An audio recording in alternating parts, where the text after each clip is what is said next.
Dude, you'll learn from anything. I just want to do things that are unconventional, things that I wouldn't have been able to do had I been working in a cubicle. It seems like you're very, very passionate about like novel experiences and trying things that are like not unconditional, like just Unconventional, yeah. Unconventional. So this idea that life is all about pleasure is a false reality. So Dan Bilzerian mentioned it. He said, when you become extremely rich, first time you eat a specific steak, right, it's a 10. The next time you eat it, it's a 7. And then the next time you eat it, it's a 6, right? All these pleasures, when you were broke, if I brought you to spend $200 in a dinner, you would trip ass. Now it's just like, whatever, here's the card, right? So there's some sort of desensitization to privilege. There's a desensitization to beautiful experiences. So when you put yourself in circumstances that are uncomfortable, you create the artificial scenario where now you take the things that you used to have and you don't take them for granted, right? You start valuing them more, right? You spend 2 months away from your girl. Now you value her more than if you saw her every single day at all times, right? Because familiarity breeds contempt, which is this idea of you take for granted the things that you're familiar with. So sometimes it's good to disconnect yourself from the privilege, from the opportunities that make you weak. They make you soft, and put yourself in a situation where now you can reevaluate things, and it changes your worldview. So new data sets, new quests unlock abilities to perceive the world in different ways. If you've never left your state, your limitation of your mind is massive, right? You don't know anything. But if you're out here traveling the world, I've been to 45 countries, I'm in my mid-20s, I'm going to do every country in the world, right? It's one of my goals, to side quest and just learn new information, new data sets. And I think that'll make me a better entrepreneur. I think it'll make me a better businessman. I think it'll make me a better partner, better father, all these things, because it's just unconventional. And you will achieve unconventional results by doing unconventional things. Okay. I always say this as well, where you have to put yourself in a controlled suffering, because then you can appreciate the normal things and the beautiful things in life more. But like you said, you get used to it. It's like there's an effect called like the Dahmer effect, or like the Dop something effect, where over time you get used to it. So like the Lambo is cool, but over time you'll get used to it, and then it's just a car. But that's why it's nice to always balance it out. And that's just, it's not something that you do a few times. It's something you have to do forever to really appreciate the good stuff, right? It's a consistent challenge, dude. But you can't view it as suffering. You have to view it as training. Because people think that life is all about pleasure and about being happy. Who told you that life was about happiness? Who lied to you? Yeah. Life isn't about happiness. Life is about life, about experiencing life. You're supposed to enjoy and learn and train through suffering the same way that you do from pleasure, right? Because now you realize that suffering is part of life. It's undeniably a part of life. So you enjoy it. That's why Paul says, bear all things with joy. Why? What's the perspective of bearing all things with joy? So that you view them, right, as training to develop yourself. So you embrace it. You embrace the tribulations. You embrace the trial. You embrace the difficulties, just like you embrace the phenomenal sex, just like you embrace the best food. You embrace everything in an unbiased way. Exactly, because they're all part of the human experience. So sadness and happiness are one and the same. Correct. You just need to enjoy them both. They're spectrums of the same thing. So people are always trying to avoid one, and that's just throwing them way out of balance, causing them an unhappiness and unbalance. The life will balance you out, and it's what I mentioned to you. This idea of the law of opposites, right? And it's this idea that for any positive energy, there will be an equal proportion negative energy. So if you are doing phenomenal things in life, right? For example, you look at Cristiano Ronaldo, right? Cristiano Ronaldo has a phenomenal year in soccer, but then his child dies, right? So energy goes positive and negative in both scenarios. And I think you need to embrace pain. I think you need to learn through pain. I think you need to embrace beauty. And I think you need to embrace the good things and not shy away, because people don't understand that entrepreneurship, a lot of it is suffering. Because what are you doing? You're earning your way to the top.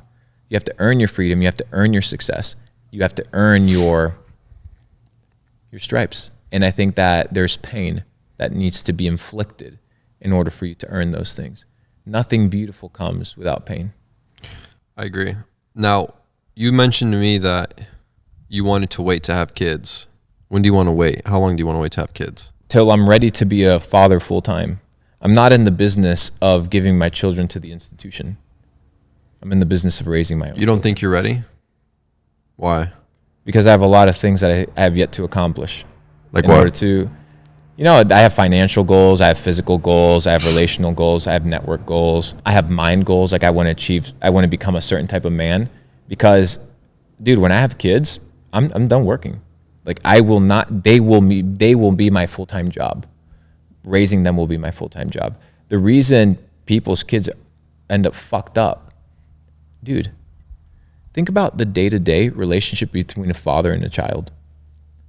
Man goes to work, child goes to work, they come back home, they see each other 30 minutes. The kid watches on television The Simpsons, American Dad, where the father figure is an absolute fucking clown. So now they're programming in your head that the dad's a fucking clown. The dad comes back tired, he's upset, he doesn't want to talk to the kid because he's exhausted, fairly so, rightly so. Bills have to get paid, they don't interact with each other, and how are they supposed to build a relationship? Now the children is learning what? They're learning from the teacher, they're learning from the school, they're learning from the person in the organizations that write the textbooks. Hey, father and mother, your kids are reading fucking textbooks. Do you know who fucking wrote them? Probably not. You should probably be careful, right? They're putting all sorts of sexual stuff in schools dude, now. It's everything, dude. Yeah. And now you're in a circumstance where your child is not your own. Yeah. So when I have kids, it'll be my full responsibility to raise them. And that'll be my full-time job. So I'm not ready to be a full-time father. But when I am, then I'll have kids. How many kids do you want? I want a lot.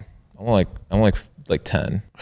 I want 7. Yeah, I want a lot. My business partner, Sebastian, that you met yesterday, his girlfriend's mom is a school teacher for 4th graders, and she's been teaching for over 20 years.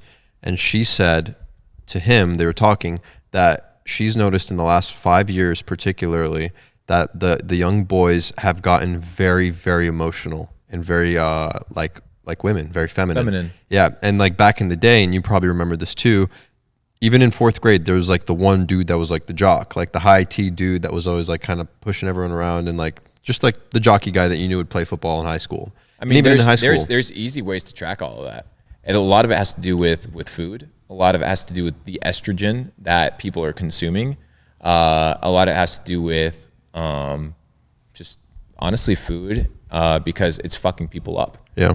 So food, and then how teachers raise the students. She was saying this. She was saying that a lot of the boys are feminine and they cry in 4th grade and they cry. And I remember being in 4th grade and I was already way past that where it's like if I didn't get what I want, I definitely wouldn't cry. Not in 4th grade, maybe as a very, very small child. But she said that the boys are just very emotional and very feminine these days. And it's been like 5 years. 5 years is when it really spiked. And another thing I want to say, and I want your thoughts on this. I was at a pool one time by my mom's house. She lived by the high school that I went to. So I graduated high school in 17. And I was tanning and I just overheard some kids talking loudly that were in high school and they went to my high school and they were juniors. This was earlier this year. And they were talking about something transgender, something gay. And I normally wouldn't do this, but I got up and I went and I talked to them and they were like, what, 17? Maybe 16, 17. And I was like, yo, you guys go to Liberty, right? And he's like, yeah. And I'm like, oh, nice. I graduated there. And I asked him, I'm like, I just have a question. Like, how many people are gay at your school? Like, how many people are in the LGBT community, would you say? And one kid immediately said, like, 60%. And I was like, huh? And the kid's like, no, he's exaggerating. And then I was like, okay, yeah, obviously. I thought the second kid was going to say, like, 5%, right? He's like, yeah, he's exaggerating. It's probably like 35, 40%. And I was like, what? Are you serious? Like almost half? And they're like, yeah, like almost half are transgender or gay. And I'm like, bro, I graduated high school like 4 years ago and there was like 3 gay people. What happened? What do you think? Institutionalization. It's indoctrination. It's a lot of teaching people that you feel this way, therefore you're this. You operate this way, therefore you're that. A lot of it has to do with food. I'm telling you, a lot of it has to do with food. A lot of it has to do with medications. A lot of it has to do with the programming of culture. And you can see a big spike in people identifying themselves as homosexuals and things of this nature as time goes on. So I don't really have a big opinion on the whole kind of like transgender gay thing because I'm honestly just focused on elevating men and elevating myself. And If people want to do their own thing and they want to paint their nails and they want to get fucked in the ass, like, dude, like, if that's the thing you want to do, I don't know if I'm allowed to say that on your channel. You can bleep it out if that's not allowed. So be it, dude. But do you support it? It's not whether I support it or not. It's none of my business. Like, you can do whatever you want. It's none of my business. It's not about supporting or not supporting. If I supported it, what would it change? If I didn't support it, what would it change? Would you want your family and children around it or associated with those people? I think I'll give you a story. I was poor, working at a restaurant, and there was a gay guy that was married to another gay guy, and he allowed me to stay in the room in his garage, right? He had it in for like 2 months. So I had a nice house, and he allowed me to stay. It was like the pool area. So I have massive respect for him. And even though I may or may not agree with the lifestyle, I think people are still human. And I think that you can love people for who they are. You can identify them as human beings, in that everybody has struggles and tribulations and trials, and that my job isn't to judge your life. My job is to inspire you with mine and love you for who God made you. Mm-hmm. And if God loves you, then who am I not to? That's true. Yeah. I would just judge people based on their character and their actions. So I would try not to make any preemptive judgments until I see how they are and how they act and behave, and then make a move from there. I agree. Because I've met plenty of very, very respectful and disrespectful and annoying gay people. I've met both. I've met many people that are disgusting and they claim to love God. Yeah. So I'm not, you know what I mean? It's people's condition and people's nature. So I'm just in the side right now, dude, of loving people for who they are. And I know it sounds like a super crazy train of thought as a dude that believes in half of the conspiracies that exist in the world, that understands how the financial system works, that could be so bitter at the world. But you can't be truly red-pilled if you're bitter at the system, because you are the system. You are part of the virus just as much as everybody else. And if you understand that, now you look at everybody with grace and with humility. And that's kind of how I see it. Is there anything that I haven't asked you that you think people should know, or that you want to share your thoughts on? Anything you're passionate about? No, I think we're good. You think you got it all? I think it's been a great conversation. I think. Is there anything you want to ask me? Yeah. I want to say something about you. Okay. I am highly impressed, and I'm not often impressed.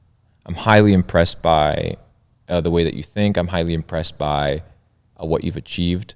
I'm highly impressed by your goals and your ambition, and I challenge you to put God first, to not forget Him, to understand that what you have has been given to you, and that is merely in your possession for a temporary period of time, that you are merely a steward of what is given to you, and that you will be judged not for having acquired it, but what you did with it. Well, you will be judged by how you acquired it as well, but you will be judged by what you do with it. And to whom much is given, much is required. So you have a big responsibility on your shoulders, but you have an alliance. You have an ally. You have people like me that are in your corner and willing to support you in your endeavors and to check you when you get out of line. And I think that if we can build relationships like this that are based off of helping people achieve their fullest potential, like I want to see you achieve yours, you can build really meaningful things in life. So I encourage you to stay on the narrow path and to question consistently and in perpetuity all the information that you receive, to keep God first, to be humble, and to lead by example. And that when you look at yourself in the mirror, bro, that you know you're legit. Nobody else needs to see that you're legit. It doesn't matter. Mm-hmm. But when you look at yourself in the mirror, you're like, you're the real deal. And when you get to that point, you will have achieved success. Well, thank you for that, first of all. And likewise, on the way you think, I'm really impressed too. And I accept your challenge. So I will do that. Thank you for having me on the podcast, brother. Absolutely. Let's run a 2.0 in Puerto Rico. In Puerto Rico 2.0 for me. Ladies and gentlemen, thank you for having me. This was a fucking phenomenal episode, G. Yeah. Appreciate you having me. Let's do it. Thank you. Alrighty. See ya.